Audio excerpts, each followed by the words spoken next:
NCCTV UK और जनाब सैमसन जावेद साहब का बहुत बहुत शुक्रिया कि उन्होंने आज इस खूबसूरत प्रोग्राम में और इस ख़ास दिन के मौका पर मुझे मदऊ किया।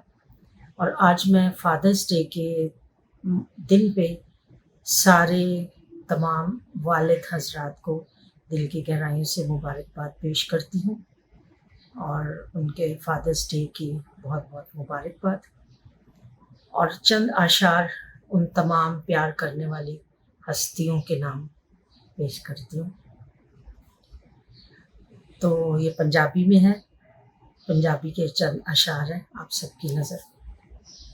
अब्बा मेरा बड़ा ही प्यारा, अब्बा मेरा बड़ा ही प्यारा, ओ चन्न मैं ओदा तारा, फड़ उंगली सिखाया टुरना, किधर जाना कित्थों मुड़ना, निक्के निक्के पैर जद चुकदा, ओथे अपने हत्थ सी रखदा, अच्छा बुरा सिखा के मैनू, अपने वध पढ़ा के मैनू, करे मान कर सीना चौड़ा, सारा चुके भार ए सारा, सारा चुके भार ए पारा, अब्बा मेरा बड़ा ही प्यारा, ओ चन्न मैं ओदा तारा। बहुत शुक्रिया जी। न्यू कासल क्रिश्चियन नेटवर्क में आज तमाम वालिद फादर्स को हैप्पी फादर्स डे कहते हैं। और नाजरीन, आज हमारे साथ एक बड़ी कामयाब, बड़ी अच्छी टीम ये है कि हम उसके ज़रिए आपको एक्सपीरियंस उनके शेयर करेंगे कि किस तरह वो अपने बच्चों को कामयाबी की तरफ लेके गए। जैसे जैसे ज़माना तरक्की की तरफ बढ़ रहा है तो बहुत सारे बच्चों को इस तरह भी अपने वालिदैन से शिकवा शिकायतें भी होते हैं कि वो उनकी एटर्नल जो लाइफ है उसमें मदाखलत करते हैं। बहुत सारे ऐसे एक्सपीरियंस भी हैं जो वो शेयर करते हैं। जब मैंने इसका आगाज किया या पोस्ट लगाई तो बहुत सारे लोगों ने मुझसे शेयर भी किया। तो मैं इस तरह के शेयर भी पढ़ता हूँ कि मुझको छाँव में रखा और खुद जलता रहा धूप में, मुझको छाँव में रखा और खुद जलता रहा धूप में, मैंने देखा एक फरिश्ता बाप के रूप में। तो ऐसे भी होते हैं, लेकिन ये जो बीटर एक्सपीरियंस हैं कि जब बाप बूढ़े हो जाते हैं, फिर फारग हो जाते हैं अपने सारी जिम्मेदारियों से, तो फिर बच्चों को एक बड़ा अजीब व गरीब किस्म का उनको लगता है कि शायद ये हमें टोका टाकी या हमें नसीहतें करते हैं जो उनको अच्छे नहीं लगते। तो नाजरीन, आज बात करेंगे हमारे साथ एक बड़ी अच्छी शख्सियत, बड़ी नामवर शख्सियत हैं, दिल आवेज शकील। वो डैनियल भी लगाती हैं, आज शकील डैनियल है उनके हस्बैंड का नाम। एजुकेशनिस्ट हैं, ट्रेनर हैं और बहुत सारी, मतलब आपने उनको चैनल्स पे भी देखा होगा, नफ्सियाती मसाइल पे। वैसे भी अगर कोई भी किसी वक्त हो तो वो डिफेंडर, एज ए डिफेंडर भी मजहब का उनको मैंने देखा, बड़ी वायरल हुई उनकी एक वीडियो और आज वो हमारे साथ हैं। फिर जावेद याद साहब हैं, किसी भी तारफ के मताज नहीं, क्रिश्चियन राइटर गिल्ड के मरकजी सदर हैं जिन्होंने एक बड़ी कोशिश के बाद सारे उदबा शोरा को मुतहरक किया। वो शायर, अदीब नामा, सफ़र नामा निगार हैं और उनको कहते हैं कि कई लोग तो स्ट्रगल करते हैं ना अपने आप को मुतारफ कराने के लिए, ये मुतारफ होने में खुद कह लें कि वो चल के इनकी तरफ आई है। बहुत सारे थीसिस इनके बारे में लिखे गए, मुल्तान यूनिवर्सिटी में उनका एक रिसर्च भी हाल ही में उनका एक जवेदनामा डाइजेस्ट में शाया हुआ, तो उनको भी हम वेलकम करते हैं। उनके बाद अंसर जावेद साहब हैं जो काफ़ी देर के बाद हमारे साथ आए हैं। बड़ी उनकी एक खिदमत है, वो एक एग्जेक्टिव डायरेक्टर CIO बच्चों की तालीम पर ख़ास तवज्जो देते हैं, बड़े मुतहर्क हैं। साथ साथ वो शेयर भी करेंगे और इस हवाले से बाप के हवाले से एक्सपीरियंस भी शेयर करेंगे। उनको खुशामदीद कहते हैं। फिर कनाडा से हमारे साथ अनवर खान साहब हैं, जिनका एक अपना नेटवर्क है जेनेसिस के नाम से, जिसको आसान लफ्ज़ों में कहूँगा कि मैरिज ब्यूरो भी है। उनके एक्सपीरियंस हैं कि काफ़ी सारी मुश्किलात आती हैं, बड़े पढ़े लिखे होते हैं लोग, लेकिन शादी के बड़े मसाइल आते हैं, ये भी है। तो मैं चलूँगा पहले दिलवेज साहबा की तरफ, क्योंकि जाहिर है वो माँ तो एक कामयाब बड़ी माँ है, लेकिन उनका जो बाप जो है, उनके शोहर जो है बाहसीयत बाप, उनकी शफकत, उनकी जिस तरह हम कहते हैं ना कि बाप एक शजरदार, एक सायादार शजर है। तो आप कैसे देखते हैं कि बाप की अहमियत क्या है और वो क्या फ़राइज़ कितने कहाँ तक कामयाब हुए हैं? क्योंकि उनकी लाइफ एक प्रोफेसर है, इनके शोहर नामदाद, तो वक्त पता नहीं वो कैसे मैनेज करते हैं, ये आप पूछेंगे दिल अवेज साहबा शकील से। जी। Thank you very much Samson साहब, बहुत शुक्रिया। आप इतनी इज्जत देते हैं, मदद करते हैं और समझते हैं कि शायद मैं कोई बात कर सकती। इस इज्जत अफजाई के लिए आपका बहुत शुक्रिया। बात ये है कि आप ले आए मुझे मेरे शौहर पर और मैं भी ठहरी हुई हूँ अपने वालिद साहब पर। जी। तो पहले थोड़ा सा ये बताऊंगी कि मेरे वालिद साहब की 5 बेटियां हैं, ठीक है, जिनमें मेरा दूसरा नंबर है। और मेरी वालदा का कहना था कि मैंने ममता जो है वो अपने घर में तुम्हारे बाप में देखी है। और उसमें ये है कि हम पांचों को ये पता ना चलने देना कि हम जो हैं हमारे घर में एक लड़का नहीं है, भाई नहीं है, या वालदैन का बेटा नहीं है। उसका जो ज्यादा क्रेडिट जाता था वो वालिद साहब को जाता था। मैं उस जमाने में जिसमें मैंने 10वीं की, तो मुझे याद है कि हमें साइकिल लेके दी गई, वालिद साहब ने साइकिल लेके दी। हालांकि साइकिल नहीं चलाती थी लड़कियां, उस वक्त भी माहौल जो था वो ऐसा ही था कि मतलब लड़कियां जो है वो वालिद के साथ स्कूल जा रही हैं या आ रही हैं, खुद से नहीं आती जाती थी। साइकिल लेके दी, साइकिल चलाई। अब्बू ने बैंक ले जाके चेक कैश करना बताया कि कैसे चेक कैश करते हैं। तो हमने इस तरह से हमारी ब्रिंगिंग अप हुई थी कि हमें ये बात समझ में नहीं आई कभी भी कि क्या कमी है, बल्कि लोग हमें इसकी तरफ लाते थे। एक कल्चरल सवाल है हमारा कि वो अच्छा भाई नहीं है। तो वो हमारे वालिद साहब का सारा कुछ इस तरह का था हमारे साथ कि हर बच्ची की पैदाइश पे वो मिठाई बांटते थे। और मेरी ताई अम्मा ने एक दफा उन्हें, वो देहात में रहती थी, उन्हें कहा कि अगर असगर ऐसी मिठाई बांटता रहा तो बेटियां ही होती जाएंगी, जितनी खुशी ये दिखाता है। तो मेरे साहब ने कहा कि ये तो अभी 3 है, ये 10 भी हो गई तो मैं ऐसे ही मिठाई बांटूंगा। तो ये तो मेरे वालिद साहब थे, ठीक है। अब आती हूँ मैं अपने हस्बैंड पे। मेरे हस्बैंड जो मेरी ऑब्जर्वेशन में है और जो मेरा तजर्बा है, और वो बहुत सारे, हम जब खवातीन इकट्ठी बैठती हैं तो बहुत सारे आदमियों की बिल्कुल ये स्टोरी से वो रिलेट कर सकेंगी, और लोग भी इस बात से रिलेट कर सकेंगे कि जो घर का सरबराह होता है या जो बाप होता है वो अपनी जरूरतों का जिक्र ही नहीं करता। किसी मौके पर, वो शादी है, वो कोई त्योहार है, वो कोई सेलिब्रेशन है, वो कोई बर्थडे है, नहीं नहीं मेरे पास सब कुछ है। और बाकी फैमिली मेंबर्स जो होते हैं वो ये बात करते हैं कि मेरा मेरे मेरे शूज भी आने हैं, मेरे कपड़े भी आने हैं, कोई कुछ ले रहा है, कोई कुछ कर रहा है। और वो प्रोवाइडर बना रहता है, वो हमेशा प्रोवाइडर बना रहता है। मैंने अपने शौहर को ऐसे ही देखा है कि उन्होंने अपनी जरूरतें जो हैं उनको, हमें कभी नहीं पता चला कि कब उनकी शर्ट आने की जरूरत थी, कब उनकी, जब सब काम हो जाते हैं। तो ये उनका एक पेट जुमला है कि वो कहते हैं कि किसी की कोई चीज तो नहीं रह गई, सबकी शॉपिंग पूरी हो गई है, चलो अब चलना है, मुझे अपने लिए एक शर्ट चाहिए।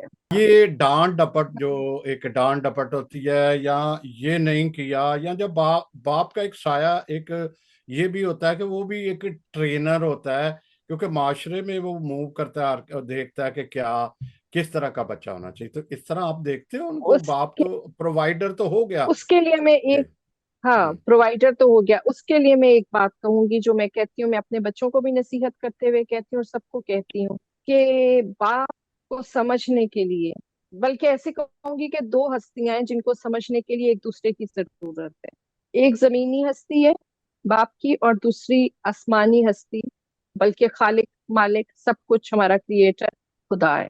और मैं कहती हूँ कि बाप के रोल को समझने के लिए खुदा, बाप के रोल को समझते हैं तो हम खुदा के करीब चले जाते हैं। मेरे लिए कम से कम ये बहुत बड़ी बात है कि जब मैं खुदा के प्यार या खुदा की सरजनिश को समझना चाहती हूँ तो मैं बाप के करीब आ जाती हूँ। खुदा तंबीह करता है, खुदा सिखाता है, खुदा सरजनिश करता है, और वो बार बार तंबीह करता है, और वो हमारे सुधर जाने और संवर जाने की बहुत खुशी भी करता है। हमारे जैसे मुसरिफ बेटे की मिसाल है कि उसने, वो बेटा जो उसके पास था, उससे ज्यादा उसकी खुशी की जो जा चुका था और जो उसके इख्तियार से निकलने की कोशिशों में था, बागी हो गया हुआ था। तो आजकल के बच्चों को ये बुरा लगता है कि हमारी, हमें असल में एक्चुअली कुछ नए नए से ये जो जैसे हम कहते हैं ना मॉडर्निज्म, हमें ऐसे लगता है कि हर नई चीज, हर नई थ्योरी, हर नई फिलॉसफी जो है उसको अपना लेना ही तरक्की है। बहुत सारी बातें जो है वो शायद हमें दीन से दूर भी करती जा रही हैं, जिनमें एक ये बात जो है कि मेरी प्राइवेसी, मेरी इंडिविजुअलिटी, ये फलानी चीज जो है उसमें आपको, हमें, आपने हम पे प्रेशर डाला, आपने हमारी कॉन्फिडेंस को सप्रेस किया है।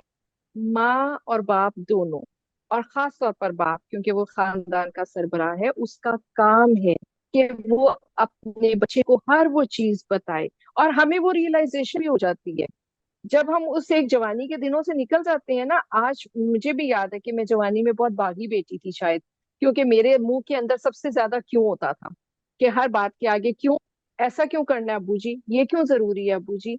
तो अब्बू कहते थे कि हर चीज की डिबेट नहीं हो सकती, ये वक्त समझाएगी। तो ये जो अभी के बच्चे हैं, इनको वक्त किसी दिन तो ये बताएगा कि हमने जो, बाप ने इनको जो राह दी, बाप ने इनको जो तालीम दी, वो अगर इनको लग रही थी कि वो इनके लिए, इनकी प्राइवेसी में प्रोब कर रहे हैं या वो इनकी इंडिविजुअलिटी को हर्ट कर रहे हैं, वो असल में एक ऐसी छड़ी है जो पौधे को सीधा परवान चढ़ाने के लिए साथ लगानी पड़ती है। जी पौधे जी। को मिट्टी से सब कुछ मिल रहा है, सब कुछ हो रहा है, लेकिन उसको अगर हम शुरू में, उस उम्र में जब वो किसी भी तरफ बेंड हो सकता है, हम एक छड़ी साथ नहीं लगाते हैं ना, तो वो सीधा ऊपर परवान नहीं चढ़ता। तो ये जी। बाप के किरदार का हिस्सा है और ये होना चाहिए।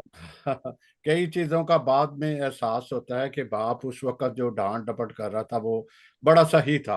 वो हमें ट्रेन कर रहा था इस माशरे में, दुनिया में मूव करने का। जी बहुत शुक्रिया जावेद साहब।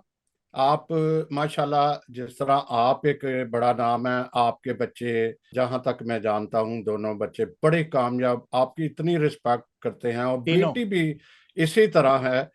तो उसी तरह पोतों की ट्रेनिंग भी आपके सरपरस्ती में ही हो रहा है। दोनों, इनकी बहू और साहबजादे डॉक्टर हैं जो इनके पास दूसरे अमेरिका में है। अब आप एक बाहसीयत बाप, जो आप करते रहे या जो आप भी कर रहे हैं, लेकिन मैंने कभी नहीं सुना, क्योंकि मेरे आप बड़े करीबी दोस्त भी हैं, तो ऐसा नहीं मैंने सुना कि कभी कोई उनको शिकायत हो। लेकिन ये सारा आप जरूर शेयर कीजिएगा अपने यूथ, नए जो पौध है, क्या शिकवे शिकायतें कभी सामने आई, या बाप का रोल पहले जरूर बताइएगा कि क्या। जी। बहुत शुक्रिया सैमसन साहब। क्योंकि मेरे नाम के साथ शायर लग चुका है, इसलिए मैं अपनी बात एक शेर से शुरू करूंगा। मेरा अपना हम्म, शेर है बाप के हवाले से, हम्म, कि जब भी आए पसीना माथे पर, जब भी आए पसीना माथे पर, बाप की मेहनतों को याद। वाह, वो बहुत खूबसूरत। जी। बाप का जो किरदार है, जैसे आपने इसका टॉपिक का जो है वो टॉपिक भी यही रखा था कि सायादार, शजरे सायादार, और हम उसे साहिबान भी कहते हैं, हम उसे सरबरा भी कहते हैं। बहुत से अल्फाज जो हैं वो बाप के लिए इस्तेमाल होते हैं। हम ज़्यादा बाप बाप के किरदार के हवाले से ही बात करेंगे। जैसे आपने फरमाया, मेरी ज़िंदगी के हवाले से आपने भी जिक्र किया, बच्चों के हवाले से जिक्र किया, तो मैंने ये सब कुछ, मैं समझता हूँ कि मैंने अपने बाप से सीखा। क्योंकि हमारे बाप ने कभी भी सख्ती से हमें किसी बात के लिए मजबूर नहीं किया, रोका नहीं, मना। और वही जो चीज़ है मैंने अपनी ज़िंदगी में अपनाई। कई जगहों पर जरूरत पड़ती है बच्चों को समझाने के लिए, लेकिन मैं एक बात बड़ी वजाहत से करना चाहता हूँ कि इस दौर में, खास तौर पे इस दौर में, पहले भी था, इस दौर में भी है, कि बच्चों को सिखाने के लिए जरूरी है कि आपका किरदार जो है उसके मुताबिक, आप अगर अपनी आपकी जिंदगी में वो चीज नहीं है और आप बच्चों को मजबूर कर रहे हैं कि नहीं बेटा ऐसे करना है, नहीं ऐसे होना चाहिए, नहीं आपको यहाँ करना चाहिए, आपको ऐसी तालीम हासिल करनी चाहिए, अगर आप बच्चों आप में वो चीजें मौजूद हैं तो आपको बताने की या कहने की जरूरत पड़ती है। मतलब आप रोल जानते मॉडल हैं बनना पड़ेगा आपको। जी, रोल मॉडल बनना पड़ेगा। ये आपने ये मतलब बहुत सी बातों को एक लफ्ज में मुक़य्यद कर दिया है कि रोल मॉडल बनना पड़ेगा।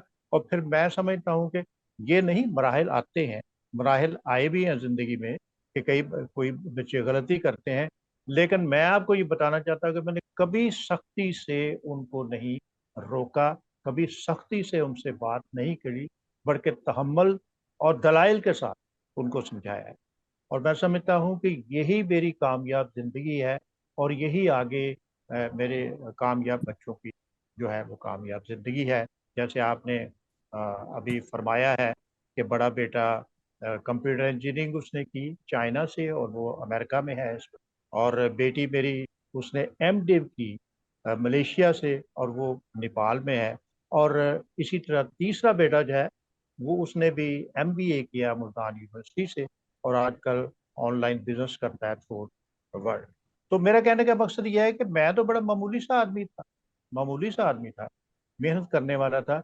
बैंक का बड़ा नाम है, मैंने बैंक जॉब किया, बड़ा बैंक का नाम है, लेकिन मिलता जुलता कुछ नहीं।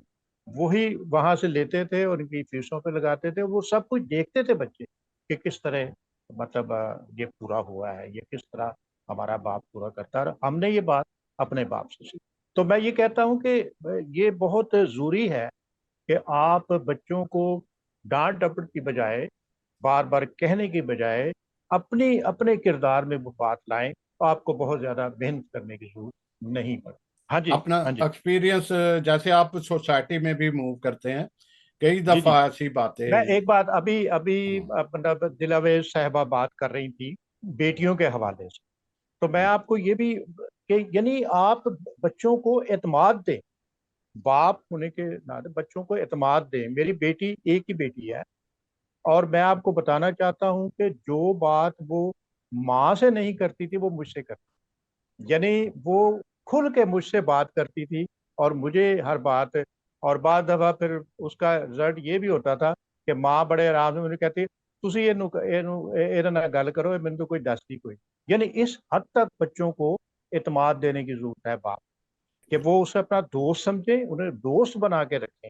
तो आपको ना बेटियों के हवाले से कोई मुश्किल पेश आएगी और ना बेटों के हवाले। जी जी, बहुत ये बड़ी शुक्रिया। एक इम्पोर्टेंट बात। जी जी, जी जी। आपके अब कुछ जाती बातें इसलिए भी हैं कि मैं चूंकि आपका एक बड़ा करीबी दोस्त हूँ, कि आपने फिर एक वक्त भी आया कि आपने माँ और प्यार दोनों, माँ का भी और बाप का भी प्यार ये उन्हें मेरे को अपने वो बच्चों को वक्त है, तकरीबन 15 साल से मैं अब बाप भी हूँ और माँ भी हूँ, दिया। जी। दादा भी हूँ और दादी भी हूँ।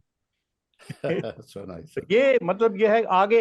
अच्छा, आगे मैं आपको बताता हूँ कि हम्म, ये जो मेरे पोते हैं, आपने पोतों का जिक्र किया, हम्म, मतलब वो उनको भी आगे यही है कि उनको भी मुझे कुछ सिखाने की जरूरत नहीं पड़ती, मतलब गुड। वो खुद ही बातें सुनते हैं और उस पर अमल करते हैं। मैं आपको बताता हूँ, छोटी सी मिसाल एक मैं देना चाहता हूँ हम्म, हम्म, कि एक दिन वो खाना खा रहे थे और ये उन्होंने बड़ों से सीखा है कि छीना छानी नहीं, बड़े इत्मीनान के साथ दोनों आपस में बांट के खा रहे थे। तो मैंने वहां भी एक शेर लिखा कि आज मैंने भी बांट कर खाया, यानी बाप सिर्फ सिखाता नहीं, सीखता भी है। जी जी। आज मैंने भी बांट कर खाया, ए, कल ही बच्चों को मैंने देखा।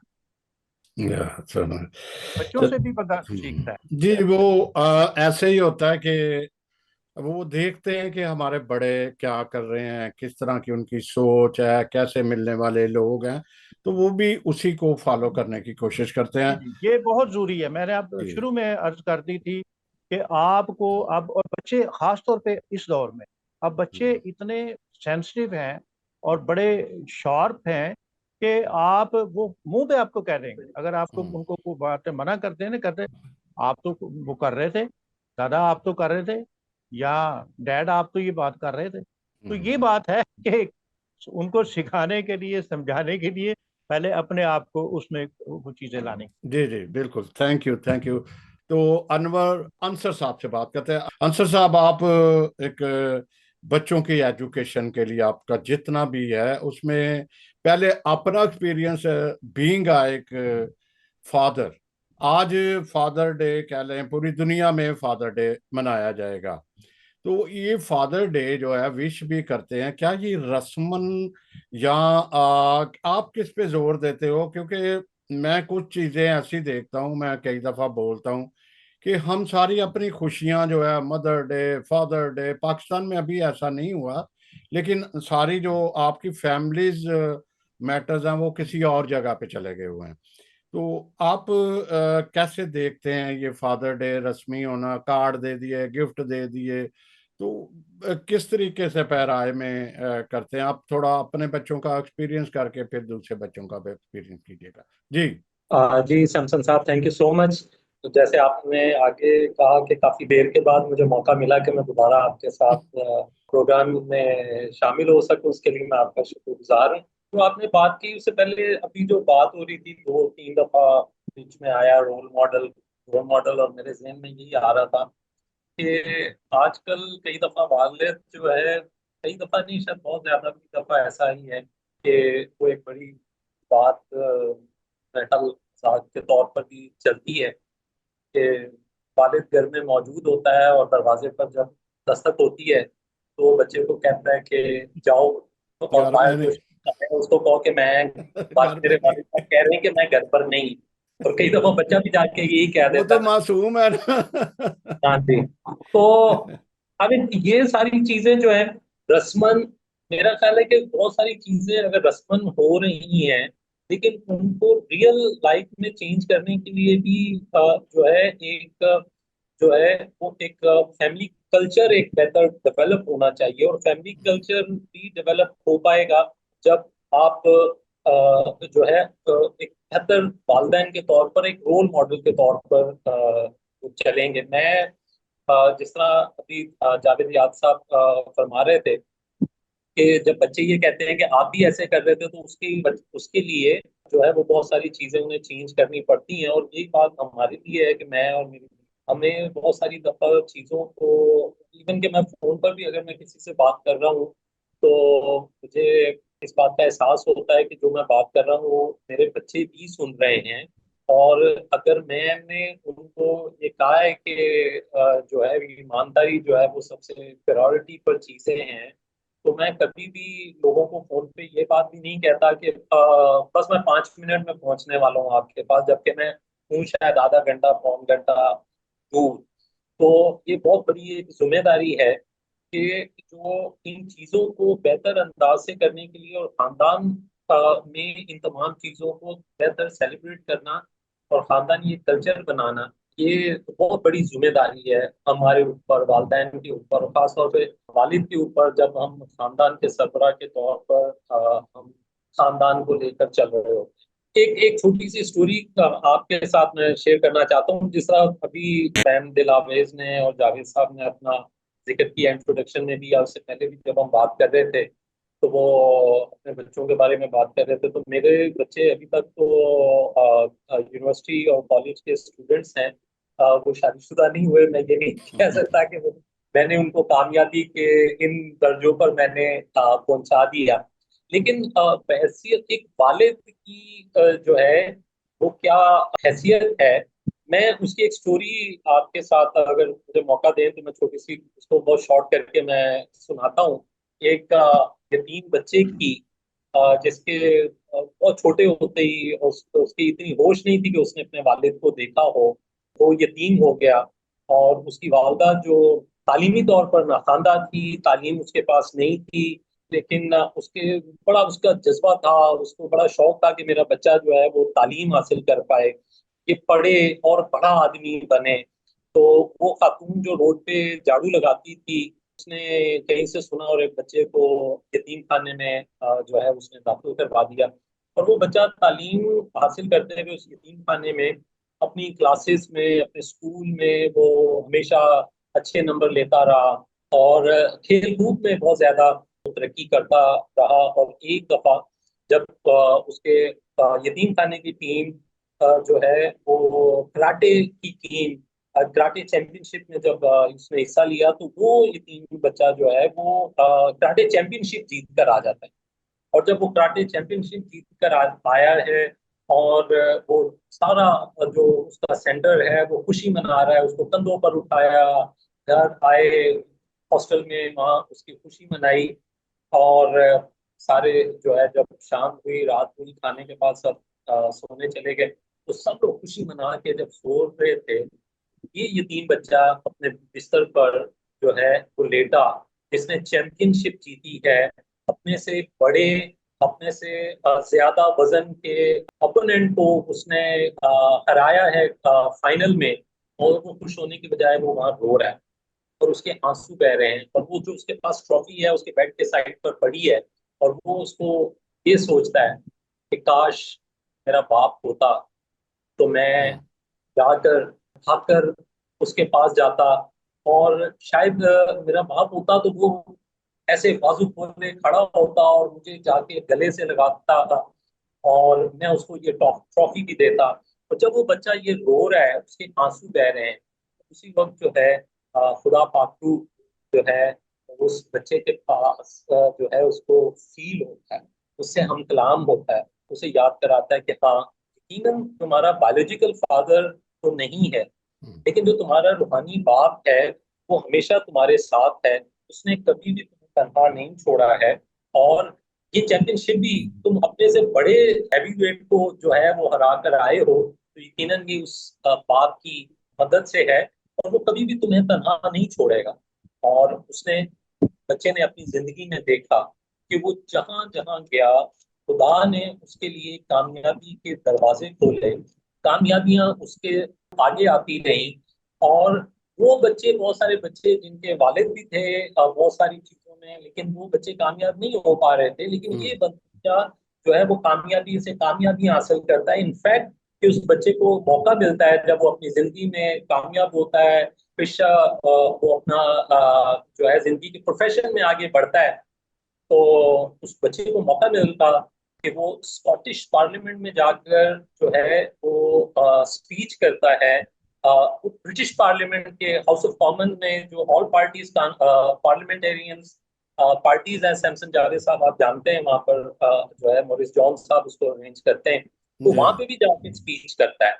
तो ये स्टोरी जो है मुझे बताते हुए बड़ी खुशी होती है कि अगर बहुत सारी जगहों पर अगर बायोलॉजिकल फादर नहीं है, तो खुदा पाक उस जो है बच्चे की भी उसने मदद की, और वो बहुत कामयाब हुआ। यकीनी तौर पर आप सोच रहे होंगे कि मैं अब चाहूँ, मैं अच्छा है कि मैं उस बच्चे का नाम भी बताऊं कि वो बच्चा आज कहाँ पर है। तो वो बच्चा मैं हूँ।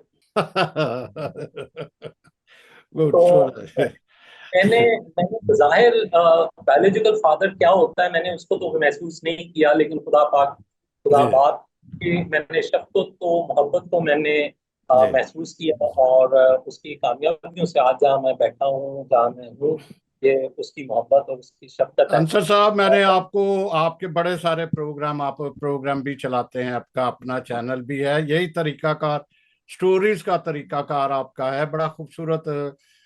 जिस तरह ये देखें, जिस तरह मुशर्रफ बेटे की स्टोरी ले लें कि वो किस तरीके से अपने बाप को कितना नुकसान भी पहुंचाता है, तब भी उसका बाप उसको हाथ फैला के उसको गले लगाता है। आगे बढ़ते हैं क्योंकि अनवर खान साहब को काफी लंबा इंतजार करना पड़ गया। तो अनवर खान साहब, मुझे पहले ये थोड़ा सा क्लियर, अगर आप भी कोई करना चाहे तो, फादर डे या फादर्स डे में क्या फर्क क्या है? Thank you so much Samson भाई, आपने मुझे टाइम दिया अपने चैनल के लिए। मैं अक्सर इवेंट्स वगैरह पे जाता हूँ तो एक बात कहता हूँ कि बात गौर से सुना करो, कभी कभी कोई अच्छी बात मुंह से निकल जाती है। तो मैं अभी सुन रहा था, ब्रदर और सिस्टर्स ने बहुत अच्छी बातें की। देखें, फादर्स और फादर्स डे की बात आप कर रहे हैं, जी जी क्या फर्क है? मैं जब बोलता हूँ तो फिलबदी को सामने रखता हूँ मैं। और मुझे कोई लिखने का ज्यादा शौक नहीं है कि मैं कुछ लिख कर बोलूं या उसको पढ़ के बोलूं। मैं एक चीज समझ सका हूं अपनी लाइफ में, जो तुम देखते हो, जो तुम सुनते हो, जो तुम पढ़ते हो, आहिस्ता आहिस्ता तुम्हारे थॉट्स वैसे ही हो जाते हैं। और एक वक्त आता है कि आप वैसे ही हो जाते हैं। एज ए फादर मैं पहले बात करूंगा कि मेरा एक्सपीरियंस मिच्योर हो चुका है एज ए फादर, बच्चों के लिए और बच्चों की परवरिश करने के लिए कि क्या हमें करना चाहिए, बच्चे क्या देखते हैं, क्या सुनते हैं या क्या पढ़ते हैं।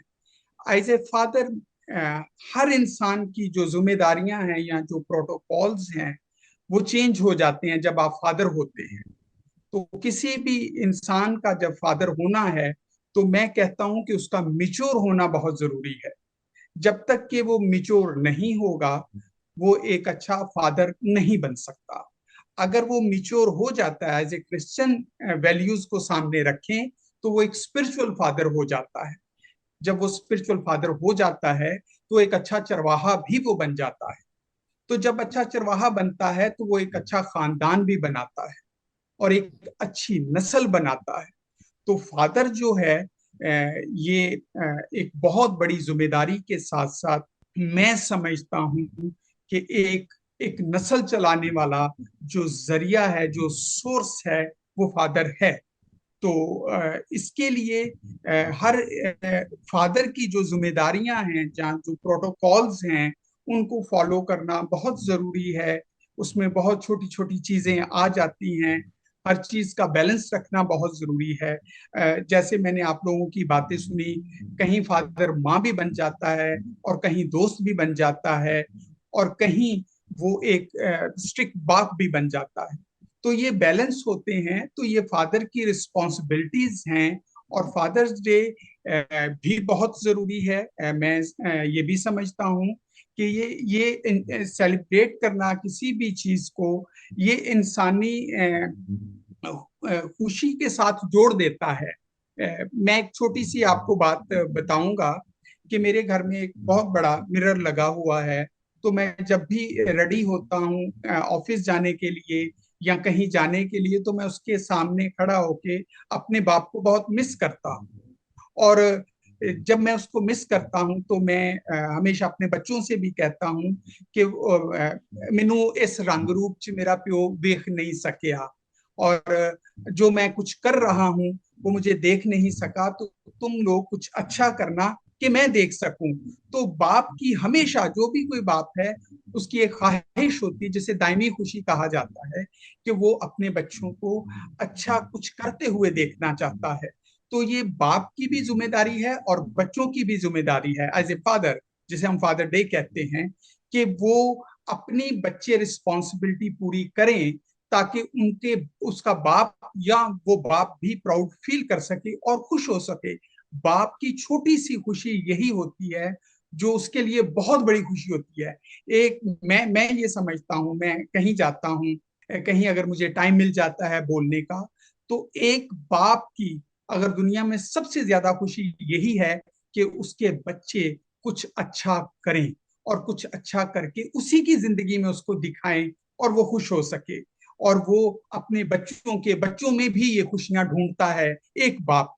तो बाप जो है एक मजमुआ है कायनात के ऊपर, जो जोड़ के रखता है सबको। So nice, so nice. अगर मैं पूछूं कि प्लीज। यूरोप में, स्पेशल यूरोप में, अब पाकिस्तान में भी आ गया, ये जी जी ओल्ड होम है, कहते हैं जी, बूढ़ों की, खास फादर की भी बीच में ले लो, कि उनकी जी जी परवरिश सही कर नहीं पाते तो उनको ओल्ड होम में भेज देते हैं, जहाँ पे फिर वो देखते रहते हैं, माँ बाप भी देखता रहता है कि कब आएंगे वो बच्चे उसको वहां पे जमा करा के, कह ले जमा करा के, मैं लफ्ज कर रहा हूँ, तो मुड़ के देखते नहीं। ऐसे एक्सपीरियंस आपको कभी हुए हैं कि जी हमारी बहुत मुझे, मैं हम्म, सोसाइटी और कम्युनिटी में ये एक बहुत बड़ा चैलेंज है। हम्म, पाकिस्तान में कहीं भी दुनिया में चले जाएं तो ये एक हम्म, चैलेंज है। ये हम्म, देखें, बहुत सारे मिसाइल हैं। किसी को कोई फिजिकली मसाइल हो जाते हैं, फाइनेंशियल मसाइल हो जाते हैं, तो कहीं ना कहीं हेल्थ इशू भी होते हैं। अक्सर मैं जब मेरी लोगों से बात होती है तो लोग बड़ी अजीबोगरीब हरकतें भी करते हैं, बच्चे भी हरकतें करते हैं और पेरेंट्स भी करते हैं। तो कहीं ना कहीं साइकोलॉजिकल प्रॉब्लम्स भी होती हैं, जिसको हम मेंटल इशू भी कहते हैं।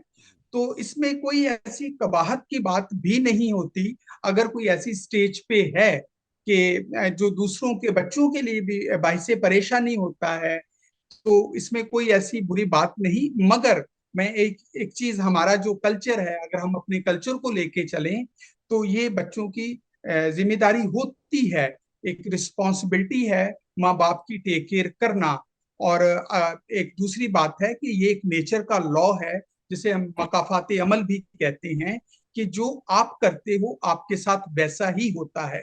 तो बी केयरफुल, ये बड़ा सेंसिटिव मैटर है।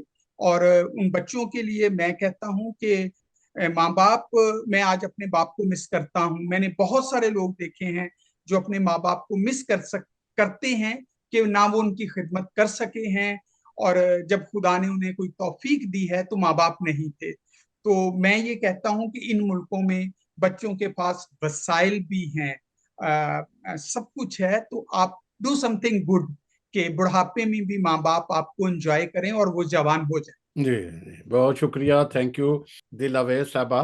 कभी ऐसा हुआ कि कभी बाप डांट रहा है तो आप उसकी साइड ले लो?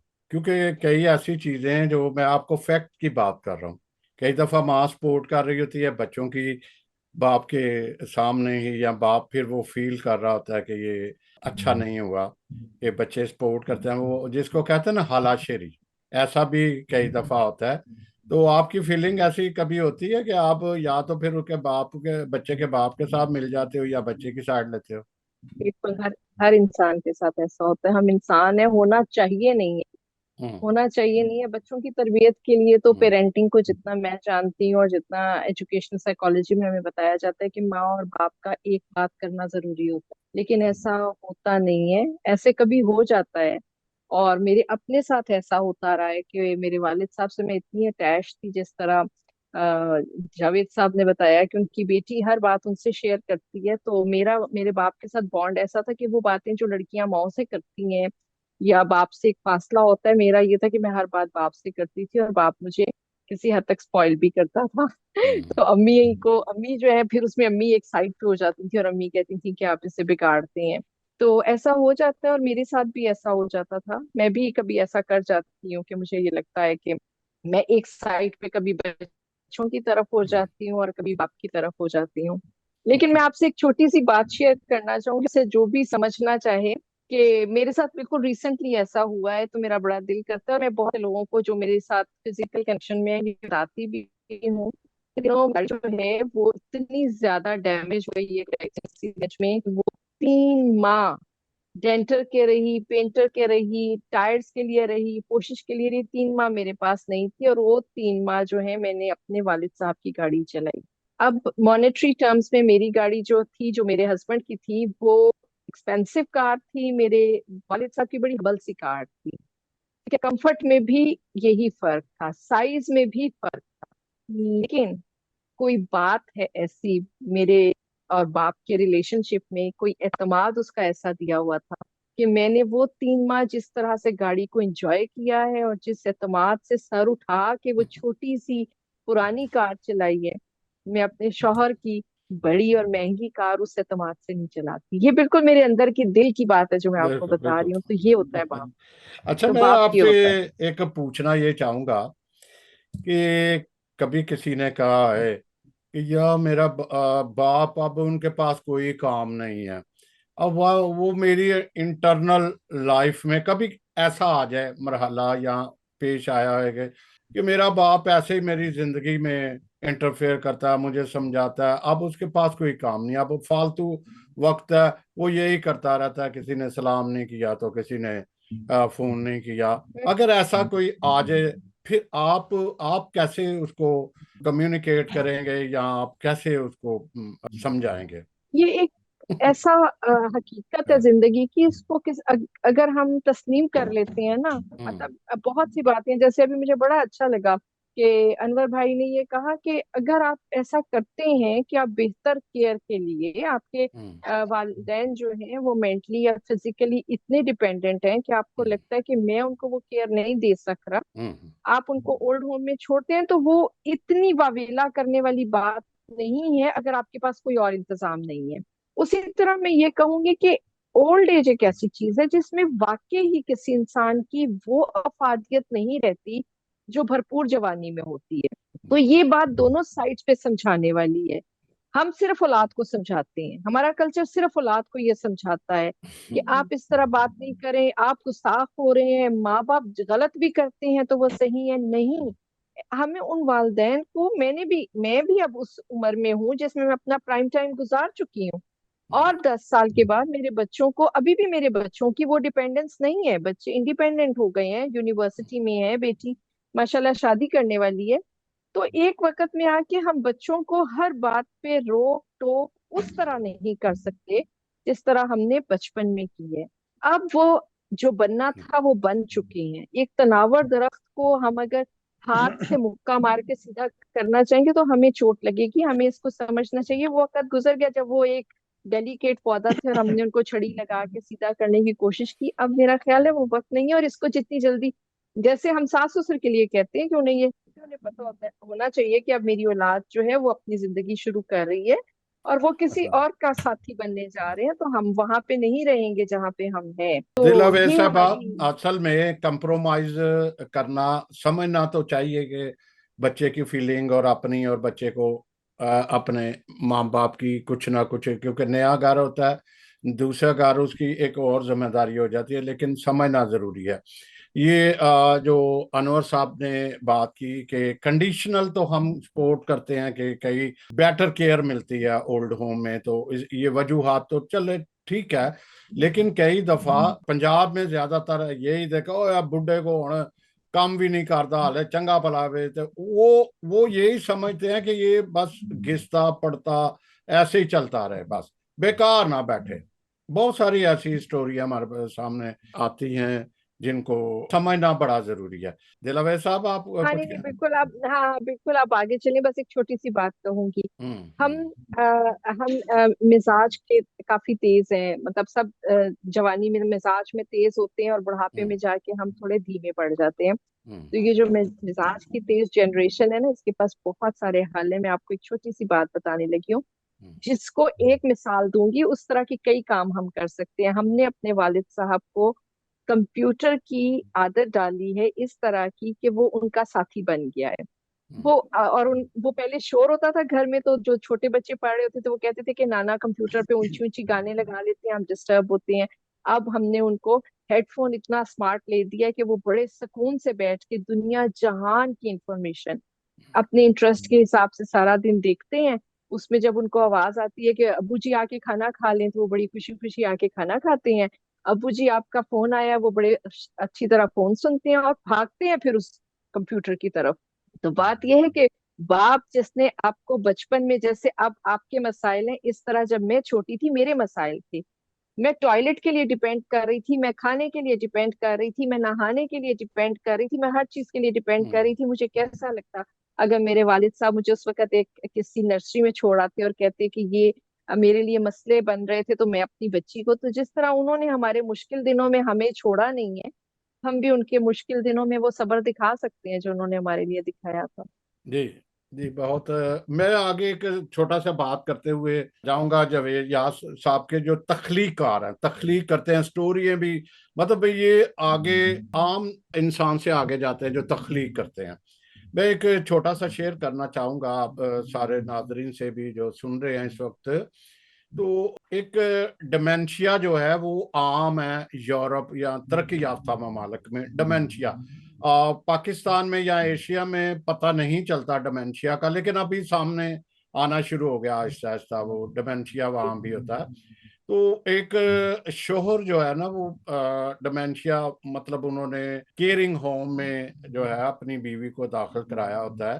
तो ये रोज जाता है, उसकी केयर करता है, दोबारा ये मतलब उसको एहसास दिलाने की कोशिश करता है। तो नर्स उसे काफी अरसे बाद पूछती है कि इसको तो कोई पता नहीं है, आपको जानती नहीं समझती नहीं, तो फिर आप आते हो, इसके देखभाल भी करते हो, खाने की अशिया लाते हो, इस तरह लाते हो, तो ये कैसे, उसको तो कोई पता ही नहीं। तो वो कहता है जो उसने इतनी साल मेरी खिदमत की है वो नहीं समझ रही, तो मैं तो समझता हूँ कि उसने मेरी जिंदगी में कितनी खिदमत की थी।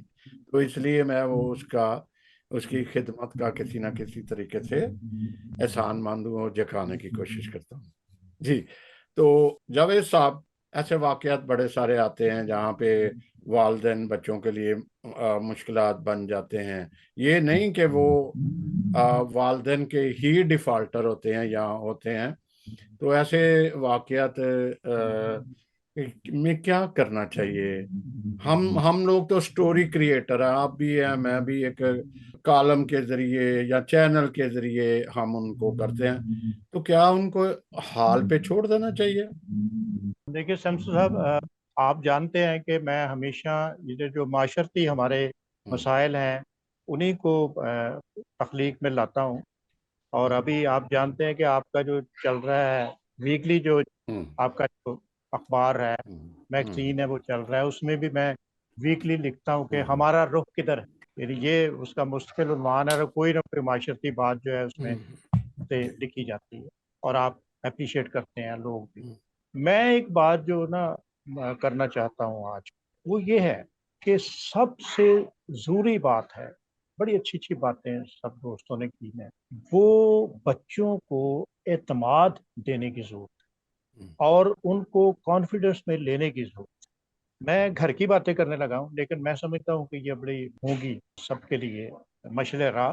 मैं बता रहा, मेरा बड़ा बेटा जो कि आजकल अमेरिका में अभी जिक्र हुआ है, ये जब स्कूल में था तो इसने एक बहुत बड़ी गलती की। मैं उसका जिक्र नहीं करूंगा कि वो क्या थी, और वो ऐसी थी कि शायद मैं इसको मारता या बहुत ज़्यादा इस पर सख्ती कर, लेकिन मैंने कुछ नहीं किया।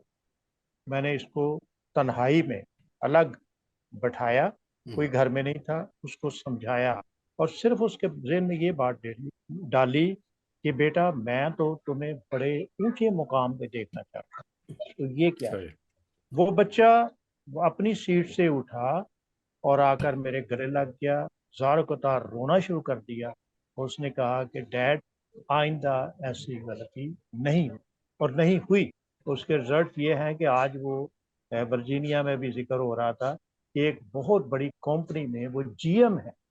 मेरे लिए ये बड़ी फख्र की बात है। और शायद अगर मैं उसको उस वक्त धुतकारता, उसको मारता या उसको इत्मीनान में ना लेता, तो शायद वो इस मुकाम पे।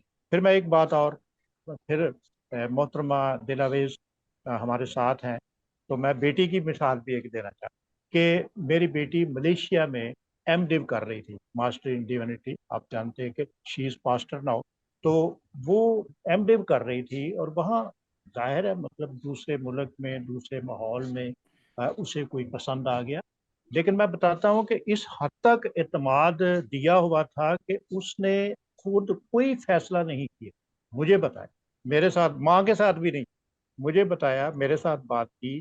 मैं मलेशिया गया, मैं वो आज जो मेरा दामाद है, मैं उनसे मिला, उससे बातचीत की, उसे अपना कल्चर बताया कि भाई आपको वहाँ आना पड़ेगा, हम अपनी बेटी को वहाँ से विद्या करेंगे। अच्छी बात है एक दूसरे को पसंद करना या एक दूसरे की अंडरस्टैंडिंग। तो मतलब मैं बताना चाहता हूँ कि मैंने बेटी को इस हद तक एतमाद दिया हुआ था, और हमें देना चाहिए, वरना हम नुकसान उठाते, कुछ भी हो सकता है। तो ये मैं दो तीन मिसालें देना चाहता हूँ कि एक बाप का जो रवैया है वो इस हद तक नरम लहजे का होना चाहिए और इत्मीनान के साथ बच्चों के साथ चलना चाहिए। तो मेरा नहीं ख्याल कि आपको कोई ऐसी मुश्किलात आपकी जिंदगी में आ सकती। जी। मैं एक शेर, अच्छा सुनिएगा, ये जो अभी आप बात कर रहे थे कि मतलब ओल्ड एज होम की बात कर रहे थे और माँ बाप को मतलब निगलेक्ट करने की बात कर रहे थे, तो ये बात दफा हम नहीं भी करते, तो माँ बाप एक ऐसी चीज है कि आप उन्हें मिस करते रहते हैं। उनके लिए बहुत ज्यादा करके भी आपको महसूस होता है कि आपने कुछ नहीं किया, हालांकि ये खुदा के हाथ में है सब कुछ। लेकिन फिर भी मैं जैसे मैंने एक शेर से अपनी बात का आगाज किया था, अपने ही एक शेर से अपनी बात का काम करूंगा कि तूने हर शय खरीद दी मुझको, हम्म, तूने हर शय खरीद दी मुझको, मैं तेरी सेहत ना खरीद। Okay, so nice. तूने हर शय खरीद दी मुझको, मैं तेरी सेहत ना खरीद सका। हालांकि ये तो खुदा के हाथ में था ना, जी जी। उनकी सेहत तंदुरुस्ती एक वक्त आना, हम्म, उनको जाना था। लेकिन ये कसक हमारे दिलों में रहनी चाहिए, और वो उसी वक्त रह सकती है जब हम उनके एतमाद में होंगे और वो हमारे एतमाद। जी बहुत जी, शुक्रिया। बिल्कुल बिल्कुल, सो नाइस, शुक्रिया। और अंसर साहब, ये डेज जो हैं असल में इनके बैकग्राउंड में चले जाएं तो दुनिया बड़ी बिजी हो गई, लाइफ बिजी हो गई। ये दिन इसीलिए रखे गए हैं कि इस दिन हम अपने बड़ों को, अपने बाप को रिगार्ड दे सके, उनको एहसास दिला सके। जिस तरह हम सुबह उठते ही डैडा हैप्पी फादर्स डे या इस तरह से बोलते हैं। आप इस वक्त ये जो हमारे सुनने वाले हैं, जो दिन ब दिन मसाइल पैदा हो रहे हैं, ये जनरेशन गैप, जो जिसको जनरेशन गैप भी कहते हैं, ये बड़ा सारा घरों में ऐसी आनी शुरू हो गई हैं। आप क्या कहना चाहेंगे कि अपने बेटे के, क्योंकि 10 कमांडमेंट्स अगर देख लें तो अपने माँ बाप की इज्जत कर, ठीक है, बहुत सारे मैंने ऐसे वाकयात भी देखे। वो कहता है, वो गुड़ से रोटी एक पोस्टमैन खा रहा था तो कहता है, सबने सुना, सब सुनते होते थे कि मेरे बच्चे ना होते तो मेरी हालत ये ना होती। ये देखें, इस तरह भी होता है। बाप बाप कह रहा है, बाप बाप को खुदा ने जो है कफालत, जैसे बात हो रही थी कि बाप का जो है कफालत का एक बहुत बड़ा किरदार है। फिर तरबियत बाद में आती है, पहले वो घर की कफालत करता है। जी जी, अंसर साहब। जी, सैमसन साहब, अभी जब बात हो रही थी मैंडेला बेस ने मिसाल दी वालिद साहब हम्म, के कंप्यूटर बताने की, हम्म, और जो है क्या कहते हैं दूसरी भी बातें हो रही। मैं मुझे इन तमाम बातों को सुनते हुए मुझे याद आया है कि 1999 का वाकया है, जब मैं क्रिश्चियन बुक शॉप में खिदमत करता था, तो बुक्स के सिलसिले में मैं गुजरांवाला गया, और असलम ज़ियाई साहब जो एक बहुत बड़ा जो है क्रिश्चियन नाम है, ऑथर्स का, क्रिश्चियन बिब्लिकल टीचर्स का, मुझे मुझे ये एजाज हासिल है कि मुझे उस दिन उन्होंने कहा कि बेटा सुबह आप जब आए मिलने के लिए तो सुबह नाश्ते पर आ जाए। और मैं सुबह नाश्ते पर मैं गुजरांवाला थियोलॉजिकल सेमिनरी में पहुंचा, और उस वक्त मैंने नाश्ता उनके साथ, उनकी मिसेज और दो उनके बच्चे थे उनके साथ मैंने नाश्ता किया। मैं भी उस वक्त उनके बच्चों ही की एज का था। और मुझे उस वक्त याद है कि असलम ज़ियाई साहब ने एक बात कही कि उन्होंने कहा कि बेटा मुझे ना क्रिकेट बिल्कुल पसंद नहीं, बस हालांकि मुझे क्रिकेट पता नहीं है, मैं खेल कूद का जो है वो मैं शौकीन नहीं हूँ, मैं तो पढ़ाई लिखाई और जो है वो टीचिंग में इसमें हमेशा मसरूफ रहता हूँ। लेकिन मैं क्रिकेट अपने बच्चों के साथ बैठकर मैं देखता हूँ, इसलिए कि मैं ये नहीं चाहता कि मेरे और मेरे बच्चों के दरमियान में एक गैप आ जाए। और जिस दिन मेरे बच्चों ने ये कहा कि डैडा आप चुप कर जाएं, आपको इस बात का पता नहीं है, तो कह रहे कि उस दिन मेरा और इनके दरमियान में एक बहुत बड़ा गैप आ जाए। और मैं हमेशा इस बात को जहन में रखता हूँ। आज भी मेरे बच्चों को फुटबॉल पसंद है, मुझे नहीं इतना ज्यादा पसंद। मेरा बेटा फार्मूला 1 देखता है, तो मैं उसके साथ में बैठता हूँ, तो मैं और उससे मैं 100 सवाल करता हूँ, सिर्फ इस चीज के साथ कि मुझे वक्त के साथ साथ मुझे इनके जो है मुताबिक आगे बढ़ना है, ताकि ये ना कहें कि डैडा आपको इस चीज का पता नहीं है। तो ये हम्म, जो एक गैप है, मेरा ख्याल है कि जो जब आती है बात इस जगह पर आकर के, शायद जो अभी भाई अनवर साहब भी जिक्र कर रहे थे कि बहुत सारी चीजें तो शायद नेचुरली तौर पर अगर उनके फिजिकली ऐसी प्रॉब्लम्स हैं और उनको किसी जगह पर भेजना पड़ जाए, लेकिन उसके अलावा बहुत सारे मसाइल जो है वो नफ्सियाती भी होते हैं, खानदानी तौर पर आपस की एक नफ्सियात की वजह से भी होते हैं। और मेरा जाती तौर पर ख्याल ये है कि अगर बहैसियत वालिदैन हम भी अगर अपना मुस्तकबिल बेहतर देखना चाहते हैं, तो हमें बच्चों के साथ साथ आज की जो एडवांस टेक्नोलॉजी है, हमें उसके साथ अपने आप को अपडेट रखने की डे। आप देखेंगे जो स्कॉलर्स लोग हैं, सर जय साहब 1999 में, जब उस वक्त इतना एडवांस दौर तो था भी नहीं, और शायद उस वक्त जो है वो उस वक्त ये सारे चैलेंजेस नहीं थे। वो उस वक्त ये सोचते थे कि मुझे अपने बच्चों के साथ, जो मेरे बच्चों की अंडरस्टैंडिंग है, जो मेरे बच्चों के इंटरेस्ट है, मुझे उसके साथ, इनके साथ आगे बढ़ना है, तो मेरी दोस्ती और मेरा ताल्लुक कायम रहेगा। बिल्कुल। इन तमाम चीजों मतलब को सामने। आपको अपडेट रहने की अच्छा जरूरत है सबको, कि वो अपने अगर चलना चाहते हैं तो वो भी वही, अगर कर नहीं सकते तो कम से कम उसके अपडेट रहे कि ये ऐसे है। मैं कई दफा होता है कि मुझे इत्तेफाक हुआ कि कोयटा टेलीविजन में कि किस तरह एडिट करते हैं, मैं खुद बैठ के अपने ड्रामे एडिट कराता था। तो जब मैं बेटे को भी कहता ना, कहता वो वाली टेक्निक को अब बड़ी देर हो गई, अब नई टेक्निक आ गई। तो कहीं ना कहीं तो आता ही है, लेकिन फिर समझना तो पड़ता है।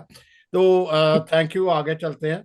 अनवर साहब, आप क्या अभी फादर्स के हवाले से और बच्चों के हवाले से स्पेशल है कि विश तो हमें हमारे बच्चे करते हैं फादर्स डे, ठीक है, तो आप दूसरे चले, दूसरे फादर्स के लिए क्या कहना चाहेंगे?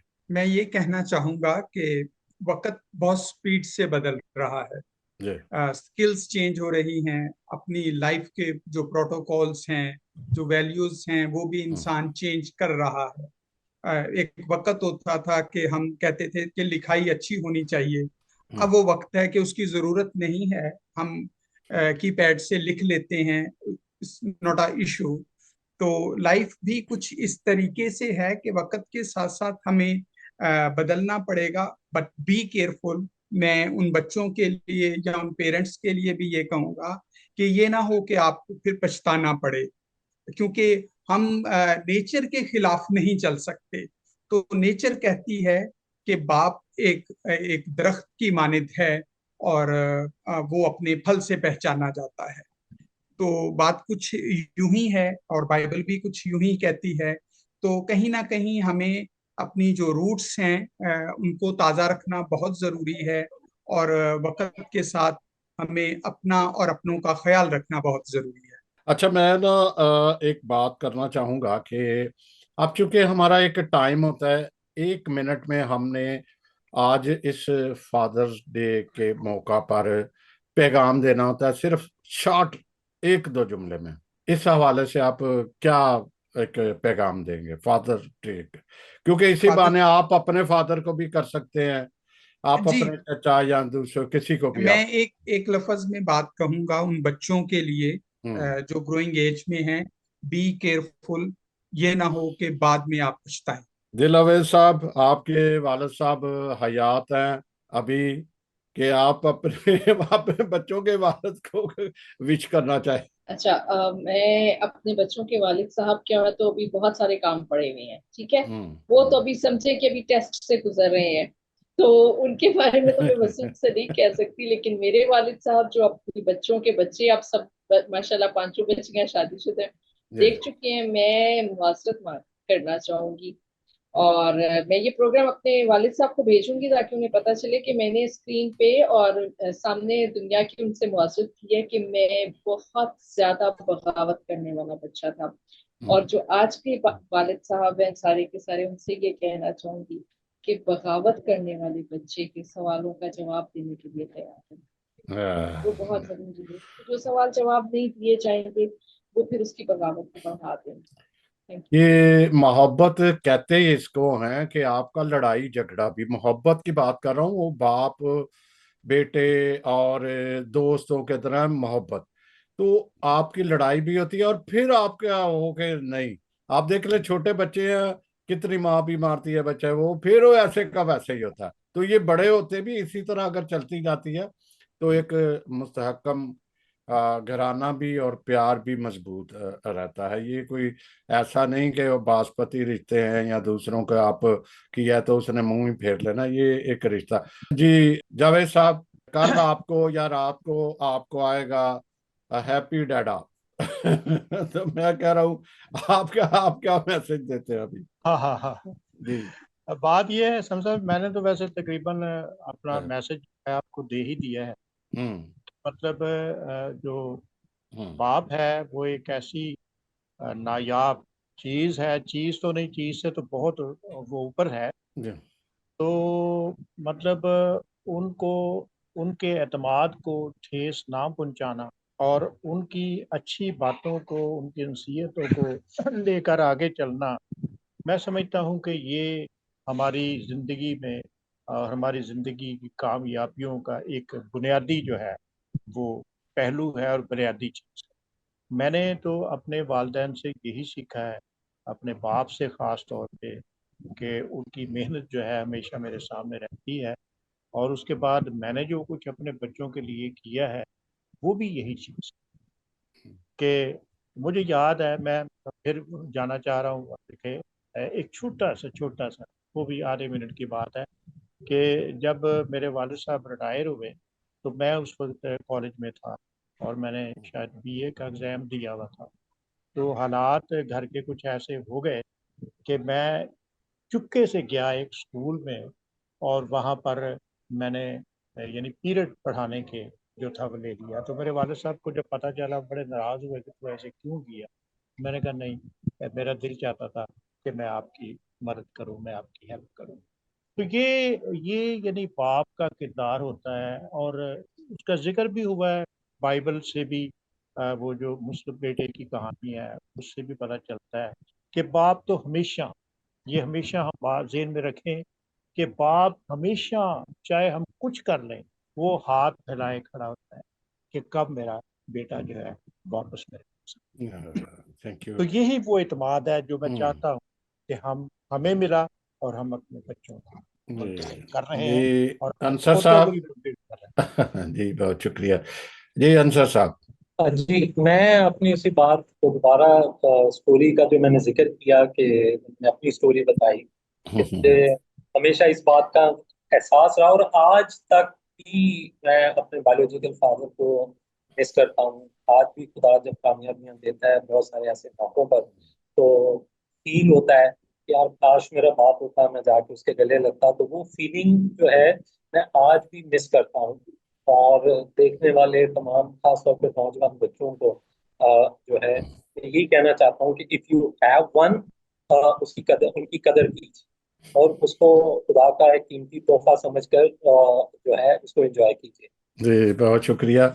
और मैं भी शेयर करना चाहूँगा कि अक्सर मुझे जब ख्वाब ऐसे आते हैं तो फिर मैं अपने बहन भाइयों से भी शेयर करता हूँ। तो रात को मैंने अपने वालिद साहब को देखा कि हम सारे बहन भाई हैं, कुछ काम कर रहे हैं। अक्सर मैंने ऐसे ही देखा, वो अब हयात तो नहीं है, लेकिन अक्सर मैं इसीलिए याद करता हूँ कि उन्होंने किस तरीके से ट्रेनिंग की कि मैं जब ब्राड में आया तो मुझे किस तरह से मेहनत भी करना पड़ी।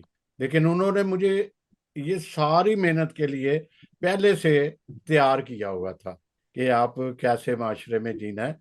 तो ये आज का यही इसको सम अप करते हैं कि जैसा करना वैसे भरना ही होता है। जैसे एक बादशाह ने कहा कि अपने बेटे से कि मुझे जरा आगे फेंकना, कि वो मतलब बादशाही के लिए अपने वालिदों को समंदर में या दरिया में फेंक देते थे। तो उसने कहा था थोड़ा सा आगे फेंकना। तो क्योंकि मैंने अपने वालिद को यहाँ फेंका था, तू थोड़ा सा मुझे आगे फेंकना। तो उसके जहन में आया कि ये मैं क्या कर रहा हूँ। फिर उसने अपने वालिद को नहीं फेंका वहां पे। तो इसीलिए हमारे साथ आता है कि पहले फिर मैं एक दफा जितने भी फादर्स हैं, वालिद हैं, उनको मैं विश भी करूंगा और एक नेक तमन्नाओं के साथ विश करूंगा कि वक्त को देखते हुए आप भी अपने आप को तब्दील करें, और जो बच्चे हैं वो भी ये ख्याल रखें कि जैसे जैसे बड़ा होता है उसकी जो एक ज़हनी खुलिये होते हैं, उसको गुस्सा जल्दी आ जाता है या उसे एहसास होता है कि शायद मेरी अहमियत कम हो रही है।